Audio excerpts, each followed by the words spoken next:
About a year ago I was planning to make a whole video on this game because it's maybe the most Dreamcast thing there is. It could be called Dreamcast and it would fit pretty perfectly.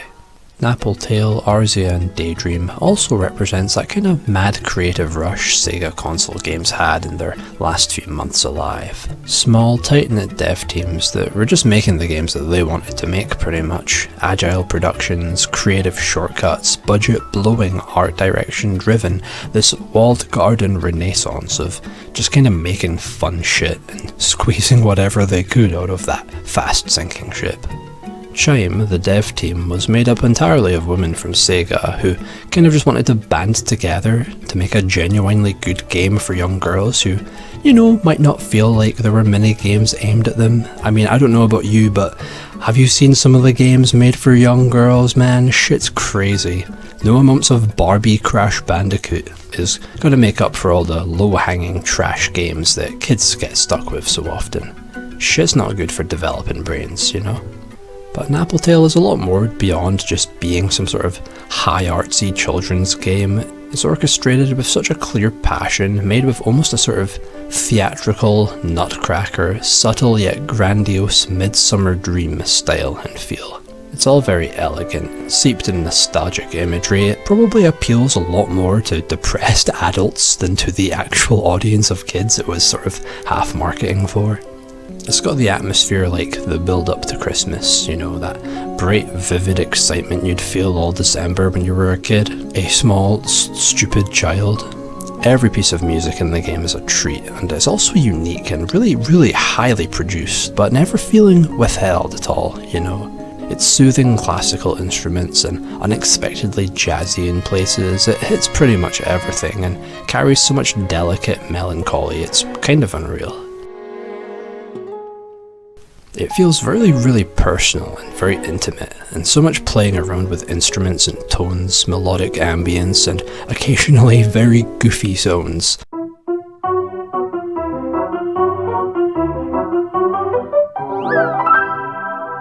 Honestly, it's just, I really cannot express with words how much I love this game's soundtrack. It really gives this game its magic. I was listening to it on a 3-hour flight, and getting to those last few ephemeral piano pieces while jet-lagged to fuck and back and hungry as all hell is probably one of the most moments of my life.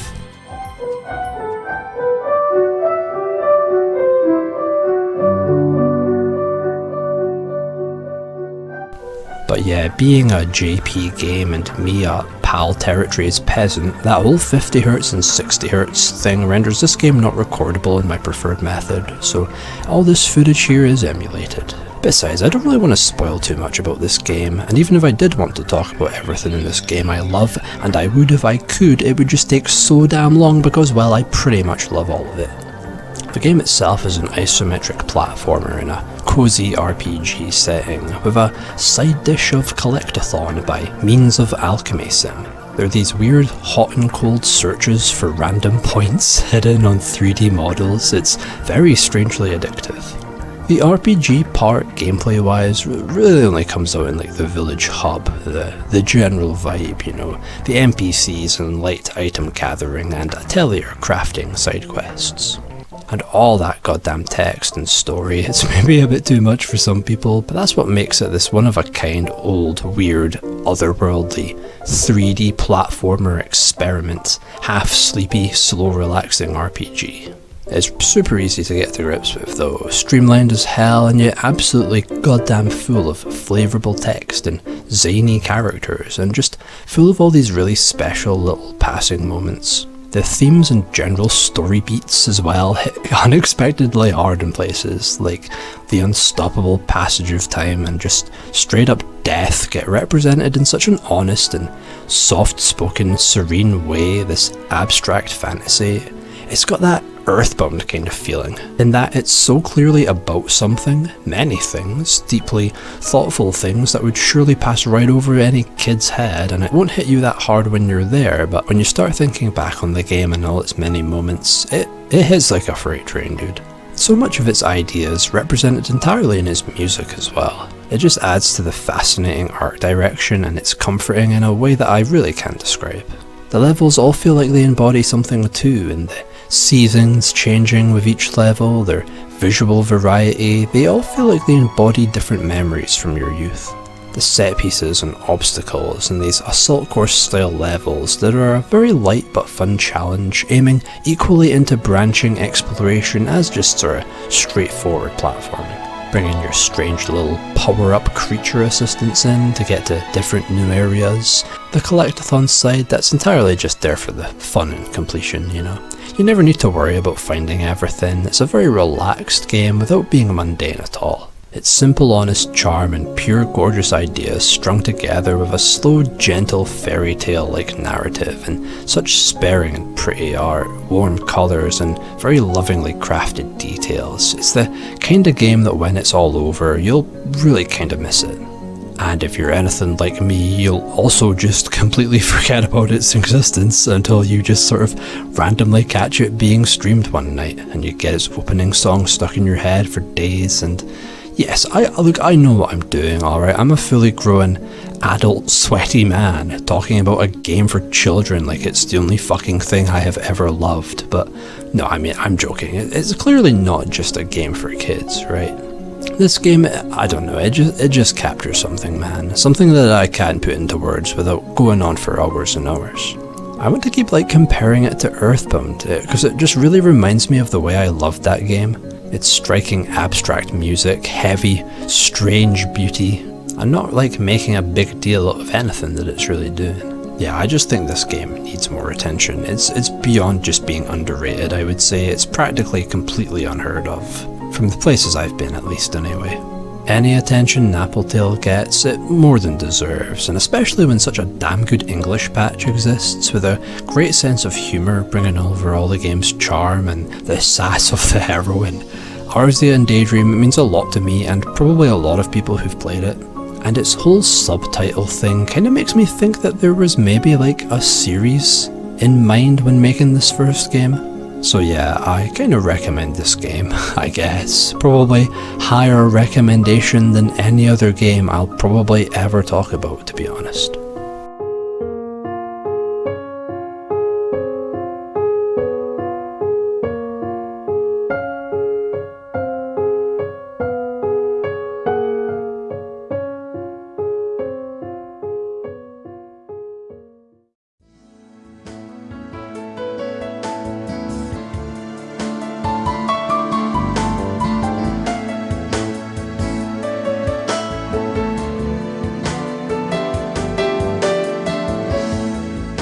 Coasterworks is a strange early version of a strange budget PS2 European exclusive port of a budget Japanese roller coaster designer theme park sim. I made an entire video lucidly, maybe psychotically even, rambling about Roller Coaster World. I kinda love that game, and so to learn about this almost alpha release of it on Dreamcast was quite something indeed. All you do is just build coasters. Yeah, there's no theme park management in here yet. You just get 5 challenges for coaster builds and 1 free reign coaster as a reward. It's a super short game, although the challenges are pretty damn hard, with the very precise specifications for needed speeds reached, while still not going over the maximum top G-force. It's a pretty good challenge trying to balance that all out in the one design, all the going back and forth to test and tweak things, trying to perfectly manage and even out the rails. Even with my expertise in this game's older finished brother, it was a bloody hard time, honestly, yeah. The way you build the coasters though feels awesome. It's like this flowing snake head that you can bend and shape and twist and loop and trail in any way you like at all. It's precise, but really easy to get to grips with, and so much fun to just go nuts in with crazy improvised designs. Watching your coasters once made is really satisfying, seeing the insane speeds, slopes and flowing movements, with all these interesting camera angles that frame the coaster and landscape in odd jarring shots. These empty parking lot theme parks with generic stone buildings and vague paths that laid out between the distant moving attractions and other rides. It's also oddly familiar to me from placing them and playing with them in this game's more complete version, so really weird to see them here. alongside those few of the same bizarre music tracks I recognise and love ever so much, with their uncanny, robotic, stock-sounding feel. This game really is just like a beta for another game, a publicly released one no less, and for such an obscure title as well, it's just so weirdly cool.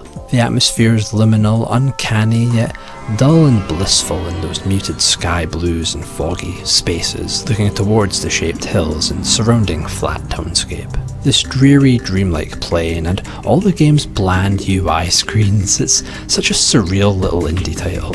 And the music, yeah, it seals the deal on the lusciously nothing sensation of this game's world. Each park has a different name and different music for the rider and coaster scenes, but they all still just look the same empty grey. The almost stock sound to the music just perfects that desolate, liminal, funfair, proto-Frutiger aero limbo. Its weird mix of samples and chill, almost Nintendo Wii feel are pushed along by almost out of place, really bright, sunny, shiny, vibrant piano, mellow background music, you know, that sound and feel like they're from some forgotten lost media visual novel.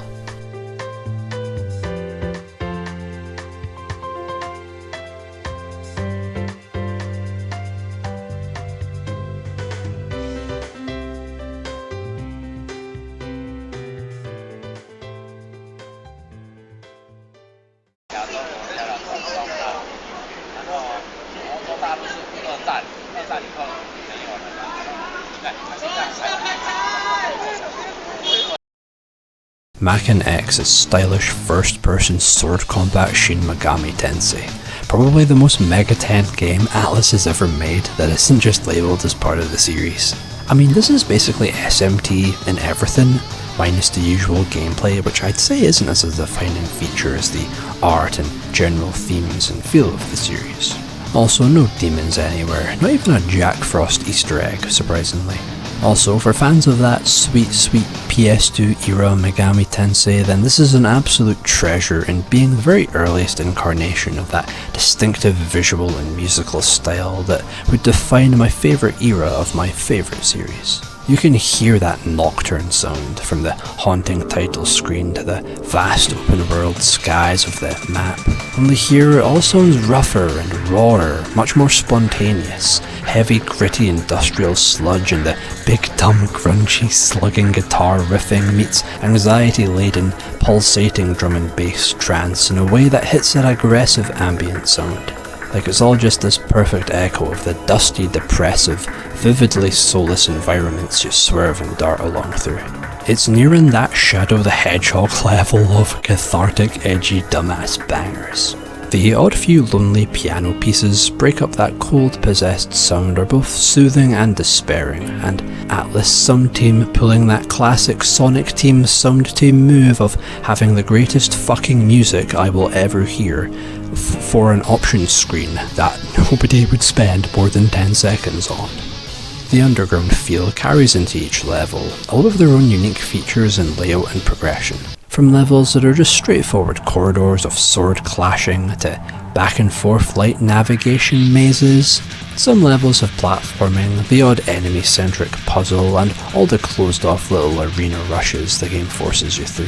From rain-swept neon highways, desolate snowfields, archaic castle dungeon temple tunnels to the suddenly blue skies burning harbour streets of Lisbon, lush Brazilian jungles, and even the White House, to wrestle down to the death Mecha Demon George Bush, aka George W. Bush. The strange corners and views of distant places from the skybox edges look surreal among the grimy industrial hells it blazed through. Very vague recreations of these real-world places. It's just the coolest shit ever, dude, that experimental, concept-driven kinda shit, you know? The guttural first-person sword combat all up in your enemy's face with brute force attacks meet swift dodge steps and pinpoint maneuvers. It's that turn of the millennium, Matrix martial arts, badass over-the-top choreography kinda thing, fucking deflecting missiles with a sword.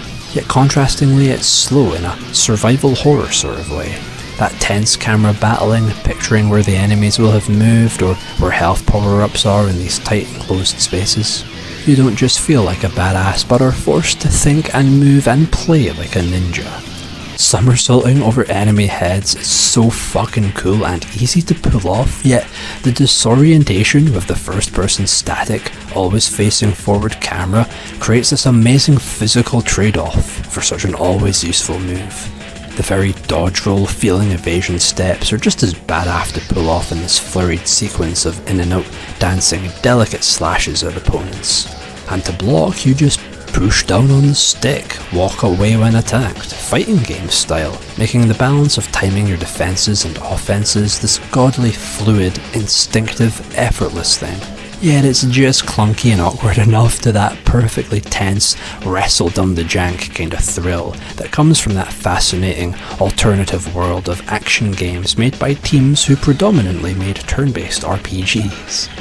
The game's a decent enough challenge and saves its real dicey moments for the boss fights, where you'll just barely be clenching through with either constant, skillfully managed defensive play or just go insane and force your way around their incredibly varied, characterised and just damn fun to dodge attack patterns. Even all the regular enemies feel like tiny boss fights in the way that you have to always watch them carefully for those big openings. You can get overpowered easily, but can just as easily plough your way through the parades of roided up cultist weirdos.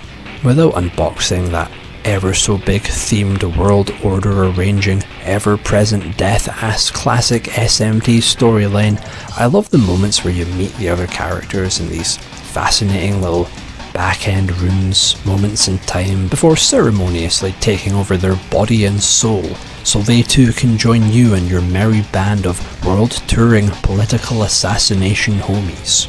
Yeah, game's largely about possessing new characters. Oh, sorry, brainjacking. So you're constantly switching the feel of play.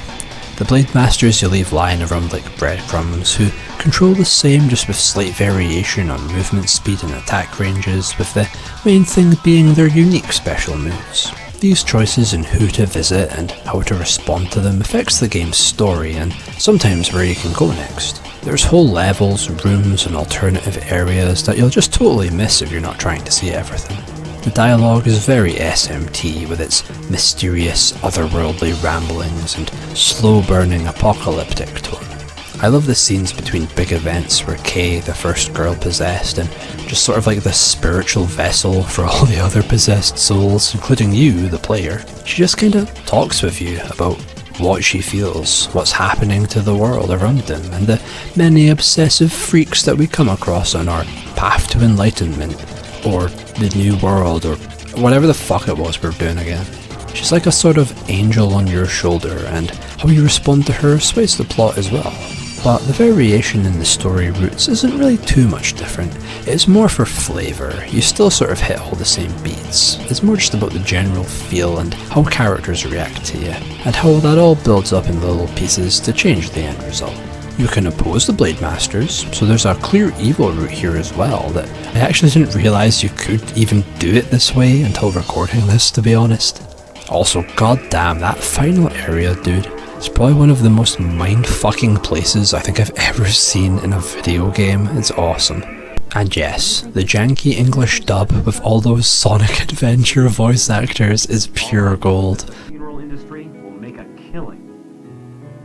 The chief's data is heavily encoded. I was afraid of this. This will be hell to decode. What a pain. Anything else? Well, there's good news and bad news. Choose your poison. I could use some good news. I mean, hey, if a fun little dash of cruddy voice acting takes away from how much you can enjoy a video game, alright, that's on you, buddy, not the game. Put in like a sassy image, put in like something sassy. That was a sass moment right there. Maken is a cathartic slugfest of raw production that meshes really bloody well with the themes and atmosphere, creatively driven dark style of Shin Megami Tensei. I wish I could think of a game this reminds me of, because it's an insanely unique mix of things. Well, lo and behold, the PS2 half port, half alternative version, Maken. taking Maken X and completely flipping its perspective and feel, now playing in third person and with a fresher, overhauled soundtrack that's still beefy and dusky but now more melodic, cinematic, kind of fun and kind of funky and spacious sometimes too, feeling like it's to fit the story and action more than the vibe and setting, which I personally preferred. Maken Shell was Maken X cleaned up, but with that unique close quarters brawling rough yet swift feel swapped out, the other side of the same coin. Surprisingly, it's much harder I think, since block is now a designated button and there's no somersaulting over enemy heads, forcing you to go full on into the dodging and timing attacks that are much harder to read now because you aren't viewing them move so up close to the mask-wearing lunatics. There's midway save points and you can hold on to health and power-ups now, so to save all the going back and forth, remembering where that last health was that you're only now just needing. Shao feels slower as well somehow too, I think. About the same simple, streamlined, every character is the same except for their super charge up move. We have actual inputs now that you need to unlock by playing the character enough, which kind of incentivizes not brainjacking new warriors as often, which was something really interesting to play around with in that original flavour Maken. Maken Show is the more presentable rendition of a game that I'd say the appeal was in how raw and stylistic its rough design and loose flowing cathartic gameplay felt. In that unique close-up view, like first person sword combat is like hardly a thing outside of barely actiony RPGs and VR stuff. It's really cool. I'd much recommend Maken X over Show, even if they are pretty much the same game design wise. They're both still a badass, tense and weighty hack and slash in style more than speed of play type game. But going from one to the other just feels off. Also, Maken Shell was released where I am by Midas, who are the kings of PS2 budget nothingness, yet also some surprising oddball gems like this one. And Rollercoaster World, so I'm kind of fond of them honestly. Hell, I mean, the first game I ever made any kind of video on was Skate Attack, this Tony Hawk with Jet Set Radio vibes, little anomaly. Ah, the dark days of 2017 game reviewers YouTube. What a desolate, horrifying time.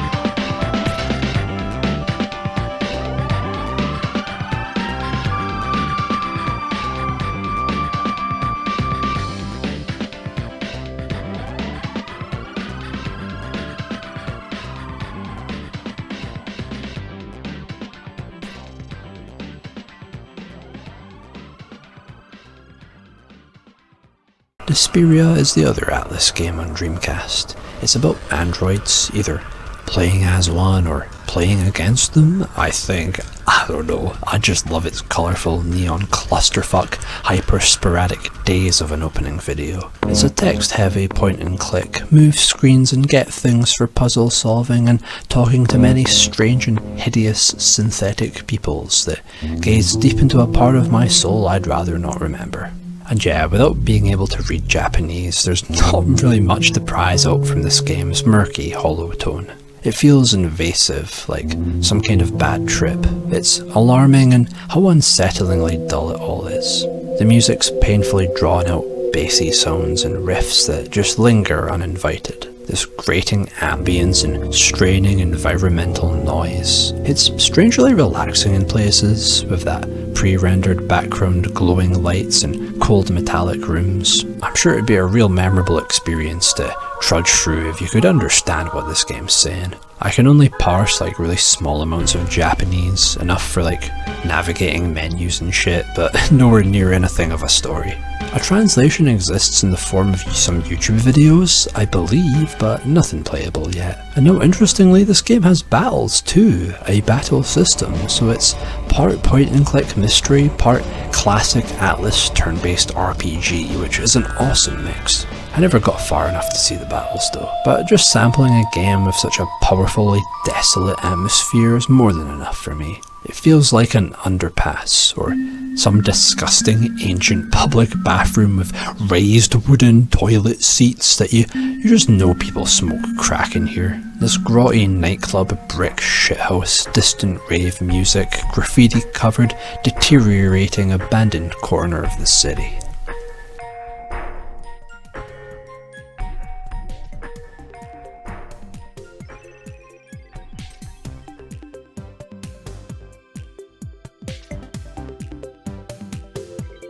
Planet Ring was this PAL-exclusive online minigames compilation, I think, showing off the Dreamcast's sick internet powers. All that's left now is this spacey little ball menu screen, service desk moon, lots of nice and sploinky music, that choo-choo rocket sounding corner of Dreamcast. The misty sky covers the big cookie cutter shape icons and all the splashing ponds your little bathroom sign-as looking guy runs around in. It's just a very chill, starry, bouncy little atmosphere for what is now nothing more than just an empty menu, basically.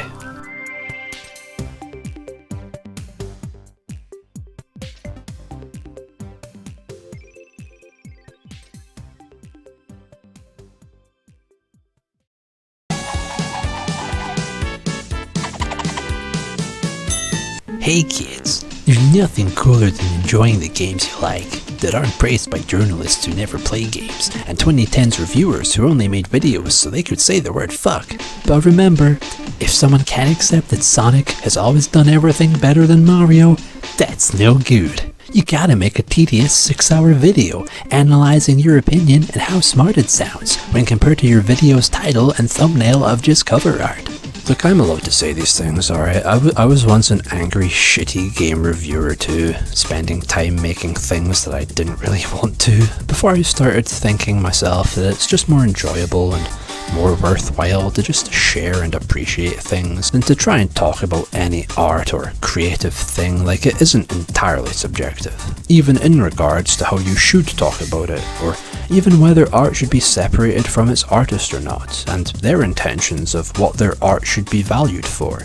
That's all up to you as well. A review should just be about describing the thing and its appeal, what you like about it, not what you think what other people might like, because you won't know that. That's just what I think about it anyway.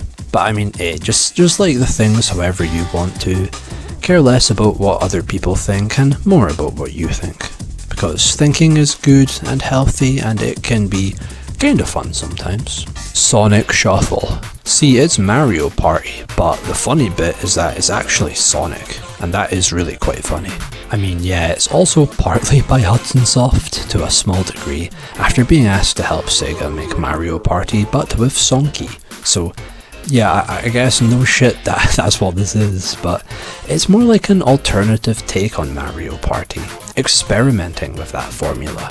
Basically Mario Party with the random chance and no input moments replaced by numerous forms of very hard to control chaos. And it is a lot more chaos in Mario Party, which I thought was kind of the appeal of Mario Party, but ayo, Sonic is bad, ha ha ha ha, being a funny sweary man who gets angry at games and only likes the things that I am scheduled to enjoy is much easier to write down onto paper than your own actual sense of humour, which I'm sure is very good if you could just shut the fuck up for a minute, Nintendo bros, goddamn, not everyone likes Plog. Instead of just rolling a dice, you pick numbered cards from an open pool, with a hand that is yours and you know the values of. You can use any player's cards instead, giving them less options, but then you don't know what you'll be picking, and they can do the same for you as well, potentially having your higher numbered cards, giving them more movement. It's all about strategizing this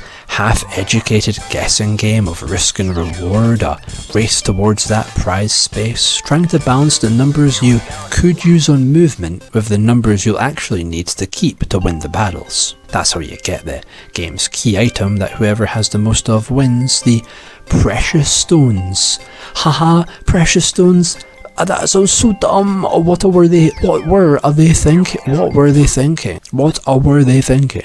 Combat is also the main way of getting items to hurt and maim your friends. These RPG-like battles are just a game of show higher numbered and goopy monster, so you want to think about which cards are worth saving for combat and how much movement you're going to be needing to get to that precious stone, and whatever else you might want to land on your way there. The minigames here are usually longer than the Mario Party ones, to make up for the fact that they have to load in because, you know, CDs. They have that same exciting game show mania feel, mixed in with those ones that are just weird little fun concepts.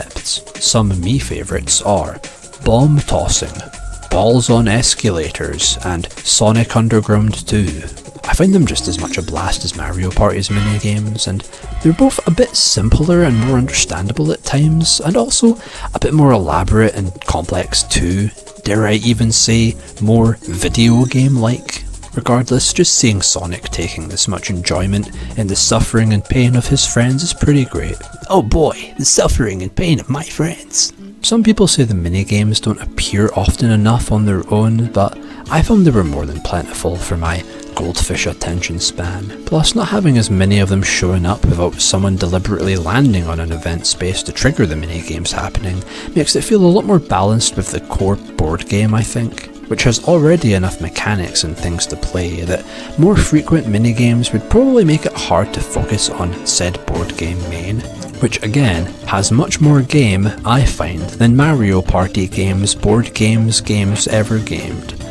Sure, that works. Let's go with that. The boards are damn big, sprawling paths and shortcuts only certain characters can use. Sonic ain't got none though, but he sometimes gets to move double spaces, although I think it sort of triggers at random, with the indication that it'll happen being this little icon next to him. It's very unclear until you've already selected a card and can't go back. Yeah, there's a lot of Sonic Shuffle that's not really immediately obvious or explained. You gotta live and learn the mechanics from playing and fucking up a bit, but honestly that's just another thing more exciting about it, I think. I way prefer Sonic Shuffle's noisy alternative to the Mario Party's normal, hand-holding, always friendly setup. That's not what I'm wanting, you know, I want the chaos, right? But it's not just chaos, see. The fact that so many effects rely on timing the spin of a wheel means ganging up is way less doable here, and things that would be random chance in Mario Party you can affect here. In fact, almost everything you can affect in Sonic Shuffle. Yet also vice versa, it's got things that would have just been a selection in Mario Party, like stealing the stars. They're also that controlled timing lottery now, so you could fuck up and fail the steal if you're not careful. That's what you get for being a little stealing little fuck, that's what I say. But see, other items can backfire as well. You can sort of just completely waste them if you're not careful. I found I could strategize so much more in Sonic Shuffle just because they give you way more input and influence than Mario Party does, including that higher chance of the opponents fucking up too. But see, even if you did get familiar with, you know, the timings of the selectors and everything, there's still just enough random luck and ways to fuck with opponents that anyone could easily dominate. It feels so much more like a board game video game hybrid than Mario Party's board game with video game mini-games stapled onto the side kind of thing. And really the main reason I can see why Sonic Shuffle is still exclusive to Dreamcast is just the fact that the hand of cards no one else is supposed to see is shown on the VMU. Maybe one of the coolest and smartest uses of the VMU, since it's actively playing a unique personal role in its game. Although even without the VMUs, having to play with everyone's cards visible is a totally different experience and still works just as well, because with one press of a button you shuffle your hand at random, so, you know, if it's someone else's turn and they might be trying to take one of your cards, just mash that shuffle button, dude, and your homie's gonna have to basically choose a card at random even though they can see your cards now. It's kinda genius, honestly. It's Mario Party, but with more room for strategy alongside the chaos, and also just more chaos because of that. Its slightly more intricate mechanics, working with the luck, makes it feel a lot more tailored for one players, I found. Just personally, I kind of feel Mario Party Solo is just sad. With dice rolls and everything, I don't really feel like I'm playing anything outside the minigames. Sonic Shuffle's got zest, All the little pieces and mechanics work in tandem to create this overflowing chaos in small manageable chunks. The spontaneous randomised micro games that interrupt the pace, the ring giveaway spaces always changing in opposite flux of what players are getting, the odd cut up goofy little random weird ass dreamy event bonus scenes as well, and all the crazy teleportations and moments where you're forced to change up strategy just cause some fucker used that force space movement gem on you. But wait, force spaces is exactly to this star stealing space, and I'm the only motherfucker with 50 rings and no emeralds yet. Fuck yeah, nothing to lose here. Also, I just love Eggman dropping the fucking Looney Tunes weights onto whoever didn't bother trying to go get to the precious stone, because goddamn pancaking them, it'll never not be funny. The boards change and morph as they go, all building up to that crazy finale minigame. It's absolute chaos by the end, with everyone stealing and then getting randomly teleported after, because that's another cost of stealing precious stones besides just the rings. So maybe you'll get teleported a really good place, a really bad place, I don't know. It's pure miraculously welded madness, chaos, control, dumbest tactical gambles and mad shit you'll ever see. I'm going slightly mad for Sonic Shuffle, but I just think it is quite a fun time. And remember, there are many Mario parties and party games that base themselves on him. There is only one Sonic Shuffle, and that's a very valuable thing, as even within its series, Sonic Shuffle is completely unique in art style and music, something I personally feel Mario and, to me, most Nintendo franchises always kind of fall short at, if they even bother to try at all. And not that they need to, but just remember that variety in look, sound and overall feeling is very important to some brains out there, more so than just how enjoyable gameplay is to them, because fun ain't something you can be all that analytical about, especially if that's also not really what your brain is looking to be thinking about. Sonic Shuffle's style, use of colour and general vibe is awesome, I think, and I love its soundtrack, dude. It ranges from chill trip hop to glitchcore fuckfests and that soft trilling floaty lullaby ambience. It's such a fun meshing and playing with samples and rhythms. Shit goes insane and insanely hard. The gentle chimes and constantly frantic drum fills, big chords. The boards all have such a unique vibe and noticeable layout differences that totally shift gears on how playing through each one feels. The pink airship absolutely is my favourite, and my lord, that music is so fucking energizing.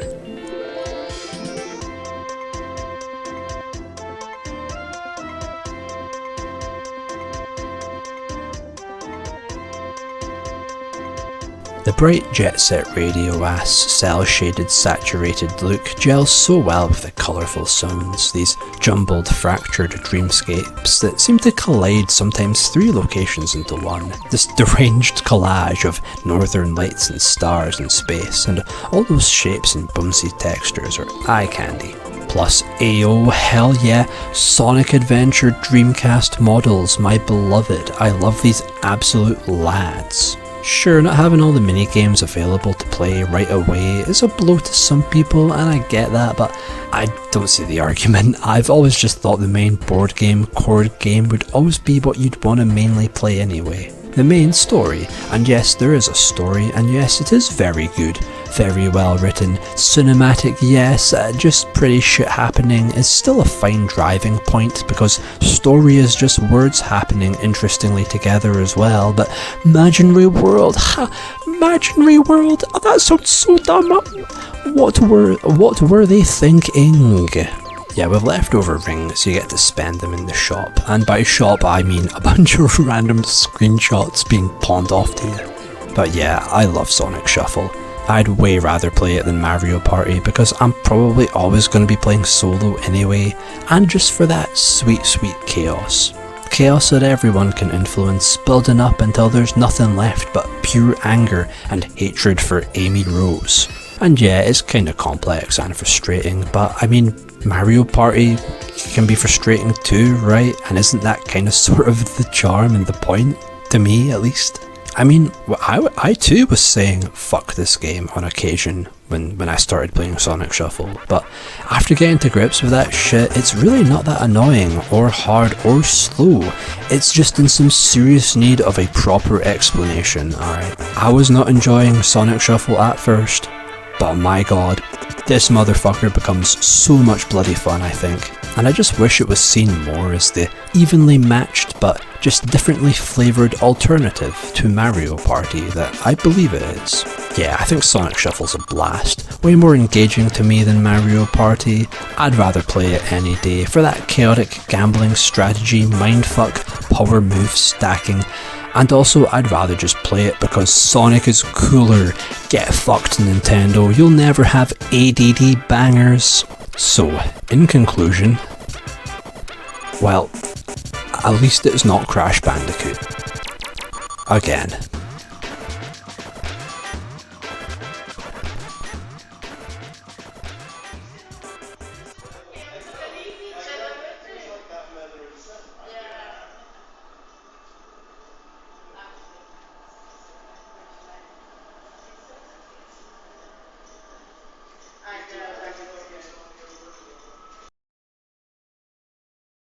Man, if Spirit of Speed is the worst game on Dreamcast, then goddamn, this baby maybe got the cleanest library there ever is. I mean, there's like 300 games on PS2 that are just as dull and cheap a racing game as this, but they don't have the added bonus advantage of being about cool vintage race cars. The controls are slow, stiff turns you need to approach with great caution, slowing it down more than you'd expect to account for that bendy, rigid feel.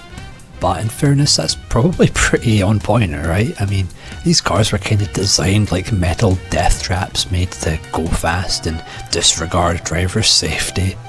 So it's a niche racing game for your uncle, with bizarre slow turning controls, almost like you're steering a train or some shit. It makes gear changing very important, since managing speed is your biggest concern over taking corners well, because you just kinda can. It's not so much a realistic feeling sim or anything, more than it is just very, very weighty. Basically, it's some real grandpa gaming, in feel and theme. Damn kids these days with their Daytona USA! There's weird little bunches of missions that don't really change the fact that all you're ever doing in this game is basic races, time attacks, and game modes of all them usual types. The layouts of the tracks are quite varied though, with sharp 90-degree angles, long raised turns that are pretty exciting to plummet upwards into steep sections of road that almost feel like mountain bike track layouts more than something for cars. Plus, many of these were once real-world racecourses, like this English one that got destroyed in a World War II bombing. This game is preserving old locations, racetracks that are gone now in hazy Dreamcast fidelity, and that's pretty fucking cool. Especially for not just the era it's representing, but such a specific part of that era as well. Spirit of Speed's atmosphere is fascinating, as it really does feel like looking at like some 100-year-old photograph and imagining what the daily life was like in that world that seems so alien now. The vast dull skies meet the long views of trees, the flat distant buildings and bridges, static blocky streets, industrial towers looming, audience stands, power lines, all these old-timey yet still recognisable and slightly boring real-world things make this dreary sepia-tone landscape extremely relaxing to zone out to, in the long stretches of rolling hills and swooping roads as far as the eye can vaguely assume to be more depressing in nature. The vibe is like you're watching old film footage. The dreary British countryside is truly captured in all its bleakness. It feels foggy and primitive, with that noisy brum of the engines. It's such a mundane feeling game, but there's something so far away and calming to its weird empty days of engine sounds, blending in and out with that smooth, big band jazzy swing music. It's quite the classy sound, though it only came out on the main menus for me personally, but I'm pretty sure that's something to do with my burn of the game. Yeah, the music's pretty good. There's this one track that has like this really catchy, great, tense lead melody, but it's still kinda jazzy and fiery sounding too, and it weirdly reminds me of like the vibe of like a rival battle theme like from Pokemon.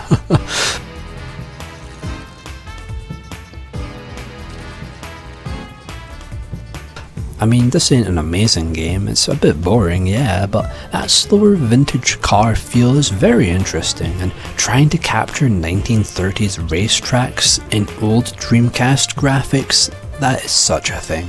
There's a lot of different classic cars, a great selection of different looking worlds, and each track feels different enough to be memorable. Catching fire is always a fun time, and its pale, simple, musty UI fits real good with the setting and vibe it's got going on. There you go, nerd. I talked about a game you couldn't talk about twice.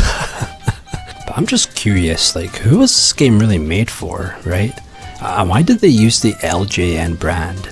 LJN was mainly a toy company and they got bought out by Mattel, right? So was there maybe like some sort of Mattel brand line of vintage car toys or something? Because this really does feel like that licensed game kinda empty. The vast, endless nothing beyond just being liminal. Anyway, now it is time for games you might have played.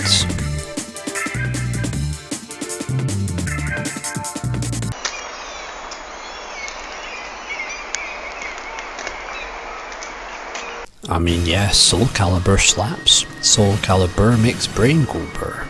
It's that old Namco fighting game good shit, very Tekken 3 adjacent in how it feels to fight. I've played this one with a close friend, and yeah, it's such a dumb fun time with all the swords and weapons, adding much more flair and finesse to your usual fighting game moves. The characters are all awesome, fire as fuck designs, baller backstories, they are very hot and very, very cool. The backgrounds are a bright wash of distant historical relics and castles, ruins and towns. That Dreamcast lighting and colours once again coming in full shimmering shiny glory here. It's cathartic and satisfying as hell to play, and all the random bonus content, concept art, you could get absolutely lost in unlocking and exploring the worlds of features here. But I'd rather just watch the custom opening editor for those several dozen hours, to be honest.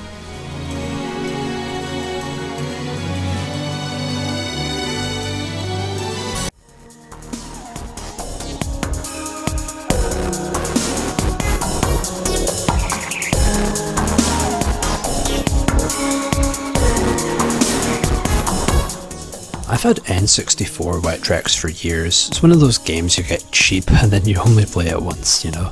Basically it's Tetris, but it's wet. And I could just leave it there as that's pretty understandable.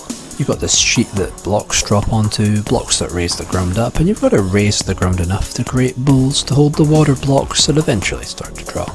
They form bodies of water inside the sort of ridges that you've made, and you've got to try and keep all that water inside your mountains. Too much water falls out your sheet and it's all over. Bombs and fires will drop to clear both lakes and land, so it's all about balancing your hills with whatever's coming next, planning out to avoid a flood.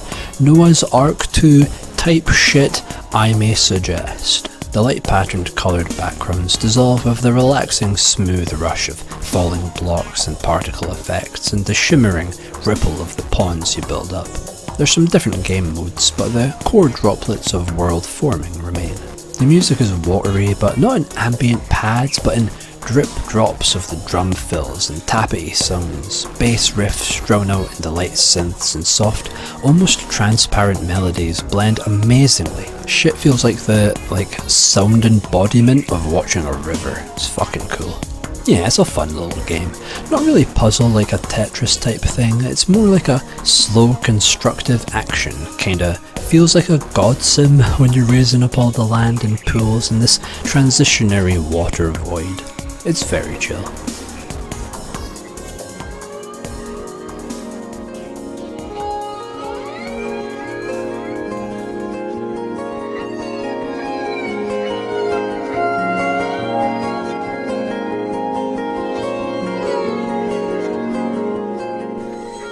I vividly remember what Echo the Dolphin on Mega Drive felt like to play when I was a kid. That ominously hostile yet deeply calming ocean world. Defender of the Future hits that same gorgeous underwater ambience that feels so at home on the watery temple oasis image of Dreamcast. It plays a lot like the 2D Echo with that fast zippy boosting forward and piloting and pivoting the dolphin snoot all around, leaping out the water and nose diving, barrel rolling, splashing back down in like a jet in looping, twisting spirals. It feels so damn nice to control, although it does take a wee minute to get familiar with how to direct your movements. It's cathartic in a very zen way where it's just fun to make all those swirling, spiraling emotions. You talk with the other sea creatures who won't try to eat your ass, to find things and navigate the sprawling shoals and cave formations in these bays and coral reefs arranged like a gentle maze. The soft, floaty weight and darting head first into sharks to kill them to death feels great, and the slow puzzle adventure, undersea exploration makes Echo feel very genreless. The blue rippling wave lines flow and blur into a hazy, misty, submerged cavern of deep sea trenches and valleys you glide between effortlessly. And my lord, the music is incredible. This bath of pure ambience, this wash of slowly flourishing synth pads that melt into gargantuan trailing chords, swaying arpeggios and sweeping guitar-laden bliss that is overwhelmingly relaxing. It's probably some of like the best ambience I think I've heard ever, maybe. Endlessly mysterious, beautiful, yet somber and very lonely. It reminds me of this weird aromatherapy CD I found one day, full of oceanic ambience and dolphin sounds. Echo Defender of the Future is a wondrously slow, relaxing game, and while I didn't play much of it for said slow, relaxing gameplay not really being what I was wanting at the time, I could happily play this whole game just for those musics. NBA is basketball. There are two of them. One is cool and immersive and realistic, while one is dumbass big heads arcade. I like that one more, but the shiny floors big sports feel of NBA 2K is still great, with its big roster and character makers and modes upon modes and professional sporting features, but yeah, I kinda just prefer that NBA Jam style, simple 2-on-2 type basketball arcade boat. Not that I really know anything of any sports, but there's something very cool about basketball games on Dreamcast. Somehow they just feel like a really great match. Space Channel 5 is that dumbass fun Sega in aesthetics and concepts working overtime, combining that late 90s, 60s revival sort of thing with space shit the rhythm game. Listen close to the input sequence and then just let your instincts try and pilot through the endless patterns of left choo-choo, right up choo-choo, shooting alien homies and saving homies, and mind-numbing sequences that go on just long enough that you'll forget parts and be forced to miraculously guess your way through. Especially on boss fights. The better you hit the inputs, the larger your army of dancers becomes, as Ulala and her crew storm through entire ships, starbases, setting ablaze entire goddamn planets on nothing but baller sick dance moves. Ulala got Death Star levels of swagger, just strutting over everything like a steamroller, obliterating motherfuckers and clearing house on nothing but sheer riz. It's that perfect rhythm game stress of just having to trust your feel of beat and the goddamn left, right, left, down, up, choo choo will get fucking stuck in your head for days, dude. The two games, I'm just lumping them together for the sake of ease, because I mean, they play largely the same. The sequel plays around more with your input timings, having more unique visual representations to remind you a little bit of the sequences you're doing, while the first game is impressively, I think, just video files with character models on top. The music is amazing, yeah, dope ass, 60s ass brass leads and the grooviest shit you'll hear for days. Just not something I'd listen to outside of the game, but that's totally just on me and my personal music tastes.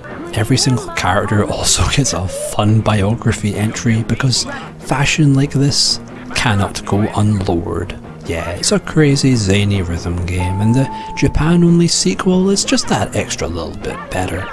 Although weirdly entirely in English despite never coming out anywhere else. But fear not, the sequel does indeed ensure Space Michael is now fully playable.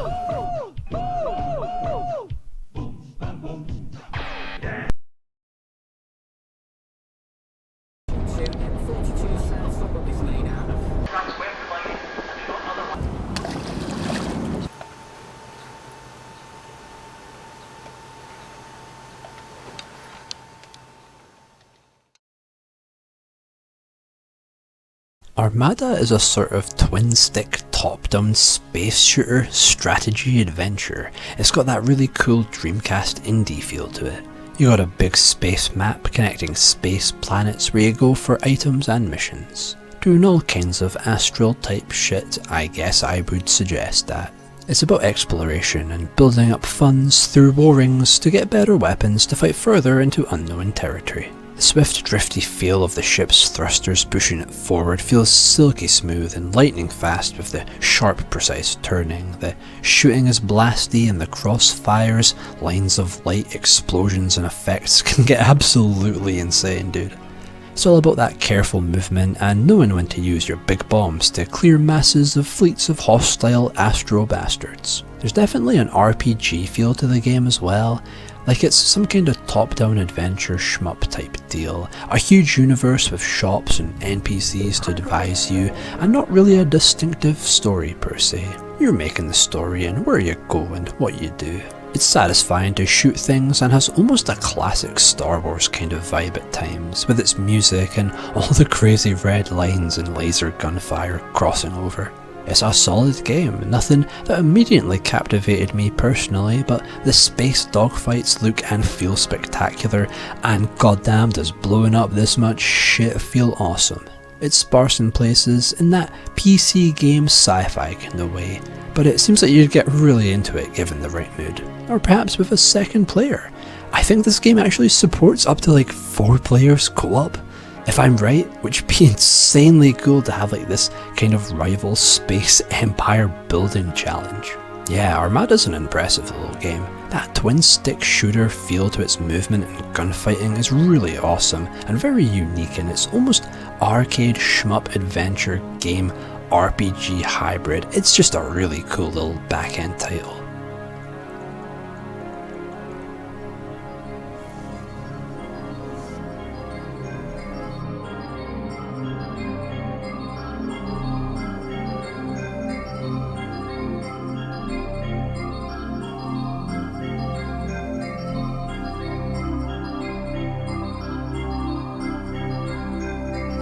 I love Shenmue. I didn't like playing it towards the end, but I just love it for all its individual components and passing moments, just kinda hanging out with it.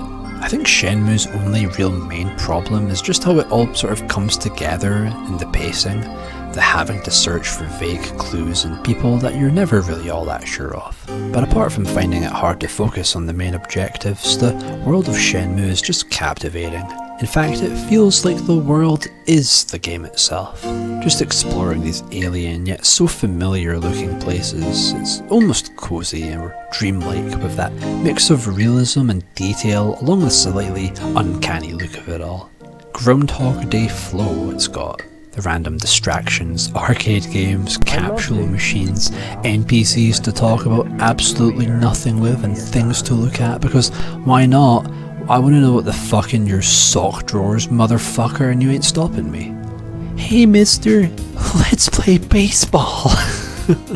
I'm sorry, I'm awfully busy right now. Hey mister, let's wrestle. The cycle of day to night and the empty lull of work, hours meandering the streets for sailors and guys called Charlie, the look and feel of moving through this world via the lens that is Ryo Hazuki. And the combat, this brutish reworking of Virtua Fighter, feels so viscerally cinematic, beefy brawls with an amazing gliding pace once you get a feel for that dodging and grappling. It just looks and feels so fucking badass, dude. The endless variance in its music and its dreamy, mundane beauty, traditional instruments meets with the electronic chimes and soft wavy riffing. The goddamn bangers supermarket jams to the depressing break room that so vividly reminds me of where I was last working, that tiring days of underpaid labour. The music changes with the passing days, and as the story slowly trudges along, hurdled by minor inconvenience that just keeps fucking up our boy's day, and all the parts of the soundtrack that I don't even remember hearing anywhere in the game at all. It all feels like wandering your town with no aim and staring up at the cloudy sky as you walk past everywhere you know. The stupid QuickTime event inputs that throw you off guard at the most random bloody points in the story, harassing all of Rio's friends with midnight phone calls just to say, "Oh, hi there. You're about to have a shower. Yeah. Say, how is your father doing? No, mine's still dead. I see. Uh-huh. Anyway, I gotta go now. Yeah. Good night." The horizon at the harbour and its mechanical scaffolding mesh of cranes, and the views of the neighbourhood hills beneath that swirling skybox, unpredictable weather, and endless amounts of random shit to spot. It's a game where the gameplay isn't important, but just the experience, and I kinda love that sorta inspired shit. I love Shenmue, and its honesty, and the fractured sense of realism, and all the events and moments, and the way it just kinda strings together unceremoniously. Shenmue is amazing, but I just don't find it fun to progress through in the later half, and that's kinda what makes it so truly focused though, on that immersive atmosphere that's still such a special glimpse into that small town dreariness. It's slow and it doesn't all come together, but its individual pieces are pretty beautiful, I think. And I'm a supporter of enjoying things for whatever you want, whatever component, not trying to look and think so hard at some kind of overall, all-encompassing conclusion that might only exist for what is still ultimately just your opinion on how those components come together anyway. Shenmue's full of shit to do and things to see, and it doesn't really make a point, and it doesn't really matter the point. Shenmue feels like it was made to capture something that nobody making it could describe. Trying to create something to embody a feeling you cannot express in any other way. Some feeling about the place you live in, the people around you, the modern world, or just things you do every day that you don't think mean anything, but could mean the world to anyone else. Shenmue is like someone bringing you into their world, with its pure, calming ambience, quiet, gentle pace, and endless unique sights and fruitless little fun things that all flow with the passing of time. Regardless of if you care about the otherworldly but familiar atmosphere, or you just want to enjoy the gameplay, or you think it's all just crap anyway. To me, Shenmue's atmosphere is maybe one of the most accurate recreations of what it feels like to just be immersed in the present that I could name you.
Ah, good. Hi, thank you very much for checking out this video. I know I don't really edit shit, but that's just kind of the way I use YouTube. Anything on YouTube is just background listening to me, so do forgive me if that's not your thing, because I honestly just don't have the motivation to properly edit shit together. Lately I've been really starting to kind of hate using YouTube, to be honest, for watching anything. And my schedule's tight enough that I can't really put time into editing something that I'm not making because I just want to show off that I can edit, you know, because I'm not just trying to show off that I can edit. I'm just learning that I'm not someone who really enjoys scripted content anymore, so that's kind of been why this video took so long to come out, and not at all how I really would have preferred it to come out again, but yeah, I'm just rambling here. I still love talking Dreamcast games, and I'm always gonna want to talk, but do understand that talk is all I would really like to do here. I'm not really here to edit a video, so you know. Alright, that's enough shitting around. Thank you so much for checking this out. Please do deposit any Dreamcast games you like in the comments. Any and all comments, likes, shares or subs, they do go a very long way for me. So yeah, thank you, and see you later, I guess. Good night.